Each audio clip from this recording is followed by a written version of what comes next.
Física módulo 74, vamos falar sobre sistemas conservativos, que são sistemas que são abordados em forma de energia mecânica, mas que têm uma característica muito marcante, que é a presença apenas de forças conservativas e a ausência, portanto, de forças dissipativas. Nesse sistema, a principal característica é a conservação da energia mecânica e é sobre isso que a gente vai falar agora. A energia não pode ser criada nem destruída, mas apenas transformada de um tipo em outro, ou seja, a modalidade que a energia se apresenta pode variar de acordo com suas características, porém, no final das contas, energia é um conceito só, o que varia só a sua forma de manifestação. A frase que está logo aí acima, em negrito, que tem sido repetida tantas vezes, é de tal vital importância em nosso cotidiano, pois nossas ações e atividades envolvem sempre a utilização de energia ou a conversão de um modo de energia em outro. O objeto de nosso estudo é a energia mecânica nas suas formas potencial, que pode ser elástica ou gravitacional, e cinética, que é aquela energia de movimento. Vamos estudar os fenômenos que a energia mecânica se conserva, isso é, a energia potencial se transforma em cinética ou a cinética se transforma em potencial, mas a quantidade total de energia do sistema não se altera. É evidente que para que isso ocorra não pode haver transformação de energia mecânica em térmica ou em qualquer outro tipo de energia, o que significa em muitos casos a existência de condições ideais, como a ausência de atrito, a ausência de resistência do ar, as quais na prática são apenas aproximações. Nos casos em que a energia mecânica se conserva, um aumento de energia cinética ou movimento acelerado, de aumento de velocidade, implica na redução equivalente da energia potencial. O que quer dizer, pessoal, no sistema mecânico ideal, enquanto a energia cinética aumenta, ela aumenta porque parte da energia potencial do sistema está sendo convertida em energia cinética. E uma redução da energia cinética, ou seja, se a energia diminuir, a energia cinética diminuir por conta da diminuição de velocidade, implica que o tanto que a energia cinética diminui é o tanto que a energia potencial aumenta. Basicamente falando, dizer que a energia cinética pode se converter em energia potencial e vice-versa, e sempre a soma dessas duas energias vai dar sempre um valor constante. Em uma situação de energia potencial máxima, a respectiva energia cinética será mínima e vice-versa. E digo mais, numa situação, pessoal, em que a energia cinética seja zero, eu tenho toda a energia mecânica em forma de energia potencial e, do mesmo jeito, se a energia potencial é zero, eu tenho toda a energia mecânica do sistema em forma de energia cinética. A energia mecânica, que a gente vai denotar por EM, de um corpo ou de um sistema físico é dada pela soma das energias cinética e pela energia potencial. Destaque para a energia potencial, que pode ser potencial elástica, pode ser potencial gravitacional, pode ser as duas.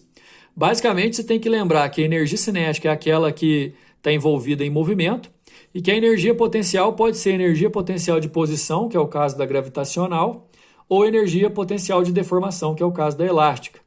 No sistema de forças conservativos, pessoal, a energia mecânica associada a um corpo não se altera. Nesse caso, a gente fala que ele é conservativo justamente porque as forças dissipativas acabam que não estão presentes. Nesse caso, essa soma energia cinética mais potencial sempre vai dar um valor constante. O que pode acontecer é que a cinética variando, a potencial também vai variar e vice-versa, para que essa soma seja um valor constante. Por exemplo, se a energia mecânica é 1.000 e eu tenho 700 de energia cinética, os outros 300, certeza que vão ser voltados para a energia potencial. Porém, se essa energia potencial aumenta para 500 no sistema conservativo, a energia cinética vai ter que descer para 500 para que a soma continue dando aqueles mesmos 1.000. A partir daqui, lá na página 95, vocês vão encontrar alguns exemplos importantes de sistemas conservativos. Você não é obrigado a identificar o sistema conservativo por si só, todo exercício, vale a pena lembrar, vai te dar essa dica para levar isso em consideração. O primeiro exemplo aqui é um corpo se movendo sob a ação exclusiva do seu peso, em movimento vertical ou em movimento de parabólico.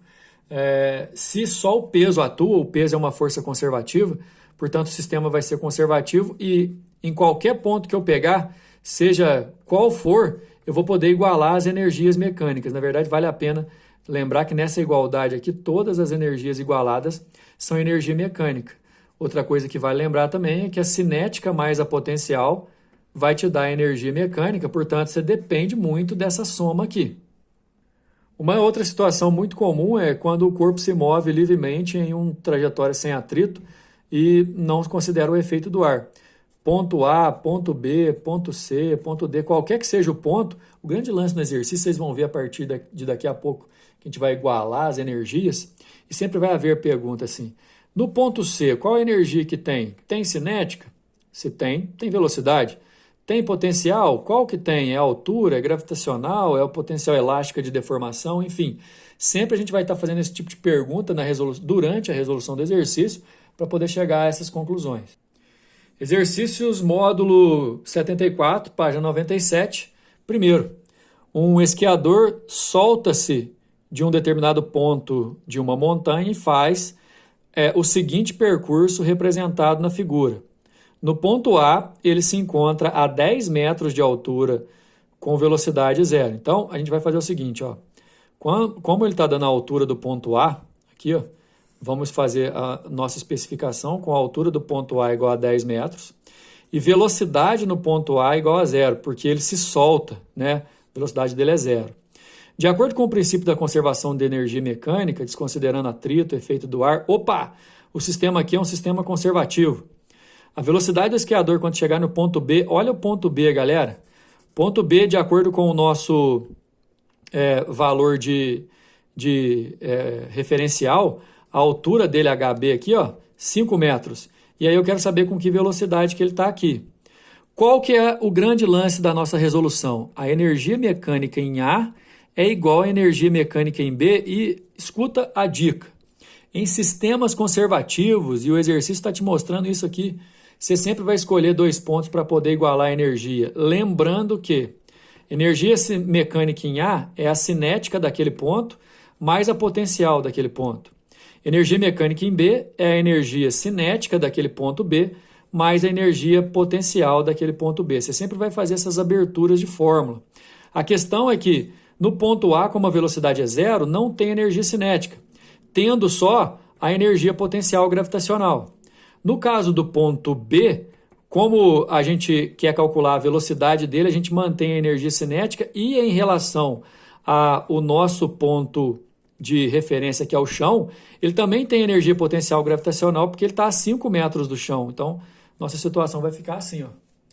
Ok? A resolução aqui está muito direto. Vamos fazer o seguinte. Massa, gravidade, altura do A. Massa, velocidade do B ao quadrado sobre 2, mais massa, gravidade, altura do B. Repara uma coisa, pessoal. Todos os termos aqui têm massa e, portanto, eu vou poder cortar. Só recapitula uma coisa. Já que o sistema é conservativo, você igualou as mecânicas dos 2 pontos. Cada uma você abriu em cinética mais potencial. Aquela que tem cinética zero eu cortei porque estava no repouso.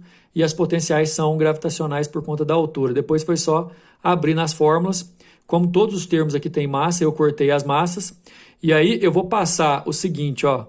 VB ao quadrado sobre 2 vai ser a mesma coisa que G altura de A menos G altura de B. Nesse caso, pessoal, eu vou manter aqui, ó, e eu posso colocar o G em evidência. A altura do A menos a altura do B. Porque a altura do A é 10 metros, a altura do B é 5, então esse termo aqui meu vai ser 5. Fica VB ao quadrado sobre 2 igual a gravidade, que é 10 vezes 5. Aí, vamos fazer direto aqui, ó. 10 vezes 5, 50, vezes 2, que eu passo para lá multiplicando, 100, raiz quadrada de 100 é 10, a velocidade no ponto B é 10. Dá só uma olhada no número 2, muito parecido. Ó. Uma história em quadrinhos fala de um personagem que salta a uma altura de 30 metros acima do solo, partindo do repouso, preso com um fio esticado e inextensível de 20 metros.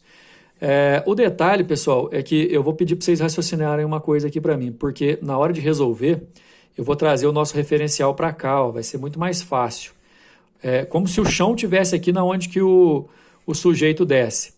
Nesse caso, a altura inicial do sujeito onde ele pulou era 30 metros em relação ao chão, mas como a corda aqui, ó, tem 20 metros, a altura dele, na verdade, aqui, ó, vai ser 20 metros. certo? Então, no caso, ele tem um ponto de início aqui, um ponto de fim aqui. Eu trouxe o meu referencial para esse ponto, esquecendo dessa altura de 30 aqui, olha só. Beleza.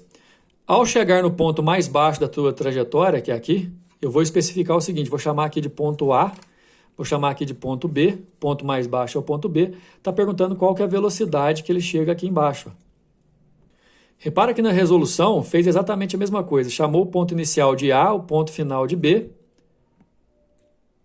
e nesses dois casos eu trouxe, vamos trazer o referencial para cá, para considerar essa altura. Bom, primeiro, a velocidade do A é zero por conta que ele foi solto.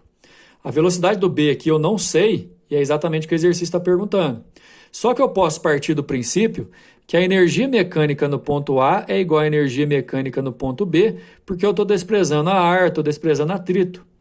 Energia mecânica, pessoal, é cinética mais potencial. Aí eu faço que no ponto A é cinética mais potencial de A, no ponto B é cinética de B mais energia potencial de B. Tem uma aqui que eu vou cortar logo de cara, que é a energia cinética do A, porque o A parte do repouso. E como eu trouxe o meu referencial para cá, ó, é como se aqui fosse o chão. E como aqui é o chão, o corpo B não tem energia potencial gravitacional. Ou seja, a questão é simplesmente a energia potencial do ponto A igualada à energia cinética do ponto B para eu poder fazer os cálculos. Vamos vindo aqui, ó. Energia potencial em A é massa, gravidade, altura do A. Energia cinética no ponto B, massa, velocidade ao quadrado sobre 2. Igualzinho o outro, eu cortei massa. Aí o exercício me deu a gravidade, que vale 10, a altura do ponto A vale 20 metros, a velocidade do B eu não sei, e aqui está sobre 2. Rapidinho aqui dá 200, vezes 2, o VB ao quadrado dá 400, então a velocidade dele lá embaixo é 20, olha só. Energia potencial gravitacional sendo toda transformada em energia cinética. A resposta é a letra A. Número 3, o salto com vara é uma modalidade esportiva em que o atleta utiliza uma vara longa e flexível para conseguir passar por cima de uma barra horizontal. Os princípios fundamentais dessa modalidade esportiva são regidos por leis de natureza física relativamente simples. Na figura mostram-se de maneira esquemática os movimentos básicos e as grandezas físicas relacionadas ao salto com vara. Olha só, pessoal, a princípio, quando coloca aqui centro de massa, esse CM aqui, ó, é para você considerar que é como se esse atleta fosse só esse pontinho, né? Ele está correndo, aí ele distende a vara, ele dá o salto. Tudo isso aqui envolve conservação e conversão de energia. Suponha um atleta de massa M atinge uma velocidade escalar de 10 no momento do salto, né? No momento do salto, aqui, ó. A velocidade dele aqui vale 10 metros por segundo. Ele tem energia cinética aqui no chão. E que seu centro de massa se encontra a uma altura de 1 metro do solo durante a corrida. Então, o centro de massa dele durante a corrida tem energia potencial gravitacional porque está a 1 metro do solo. Suponha também que nenhuma energia mecânica é dissipada. Opa, o sistema é conservativo, nenhuma energia é dissipada. Nessas condições, adotando a gravidade igual a 10, pode-se afirmar que a altura L, essa altura aqui, ó, em relação ao solo atingida pelo centro de massa do atleta no salto, medida em metros, será D. Tem aqui uma nota que pode influenciar na nossa resolução. Não considere o trabalho interno das forças musculares da pessoa e admita que no ponto mais alto da trajetória a velocidade do atleta seja desprezível. Naquele ponto mais alto, então, olha na figura de altura L, ele não tem energia cinética. O que acontece? A energia cinética no final, a energia mecânica no final e na inicial é a mesma, levando em consideração aqueles dois pontos. Lá naquele último ponto, pessoal, na altura máxima, ele só tem energia potencial gravitacional, que é dado pela fórmula mgh, onde o h, na verdade, vale L.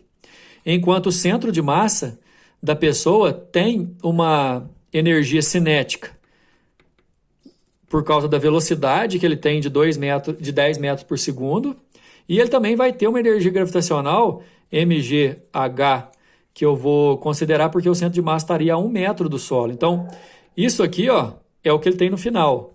Isso aqui é o que ele tem antes. Pelo sistema da conservação da energia, o que ele tem no final é igual ao que ele tem antes. Certo? mg vezes a altura do final, que é L, mais mv0 ao quadrado sobre 2, energia cinética, massa, gravidade e altura do início. Ok? Então, ó, massa, gravidade e altura do final, energia cinética do início, potencial do início. Como todos os termos têm m, eu posso cortar. Ó. Ok? Nesse caso, multiplicando todos os termos aqui por 2, na verdade eu prefiro fazer assim, ó, fica 2GL é igual a V0 ao quadrado mais 2GH, certo? Multipliquei todos os termos por 2. Como eu quero, na verdade, o L, eu vou passar isso para cá dividindo. Então fica L é igual a V0 ao quadrado mais 2GH, tudo sobre 2G, que é uma expressão semelhante a essa. E aí eu posso fazer substituições. A velocidade é 10, a altura do centro de... A gravidade é 10 também, a altura do centro de massa é 1. 2 vezes a gravidade fica 2 vezes 10. Então aqui fica 100 mais 20 dá 120, dividido por 20, que dá 6. É a nossa resposta da letra D. Número 4, a Montezum é uma das maiores montanhas russas da América Latina, localizada no Hopi Hari, em São Paulo. A atração convida os visitantes a uma queda cerca de 45 metros de altura.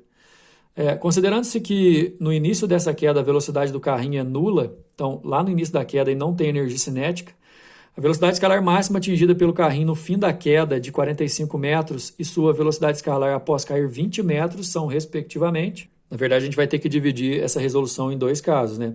Um que é, basicamente, transformando toda a energia do ponto mais alto até o ponto mais baixo. No ponto mais alto, ele tem energia gravitacional. No ponto mais baixo, ele tem energia cinética. Então, eu vou falar que a energia gravitacional no início, que é mgh, que é isso aqui, ó, é igual à energia cinética do final, que é mv ao quadrado sobre 2. Posso cortar o m, né? E essa velocidade vai ser raiz quadrada de 2gh, que aí eu posso passar o 2 multiplicando e a raiz depois. Nesse primeiro caso, a altura é de 45 metros, ok? Porque é na ordem que o exercício está pedindo. Aqui está como 3, mas a gente tem que resolver isso aqui primeiro. Coloca 45 no lugar do H e 10 no lugar do G, vai dar 900, a raiz é 30. Nesse outro caso aqui, em que a altura é 20 metros, eu coloco 20 no lugar do H, vai dar 400, a raiz é 20. Nesse caso eu tenho as duas velocidades que estão na letra B. Beleza, pessoal? Se preciso, dá uma volta, faz uma volta aí nesse vídeo, assiste de novo, mas a essência dessas questões é sempre você identificando os pontos e igualando as energias para poder fazer os cálculos que o exercício pede. Próxima aula a gente vai fazer mais exercícios no módulo 75 desses sistemas conservativos aí. Vamos ficar bem treinados nessas questões. Valeu!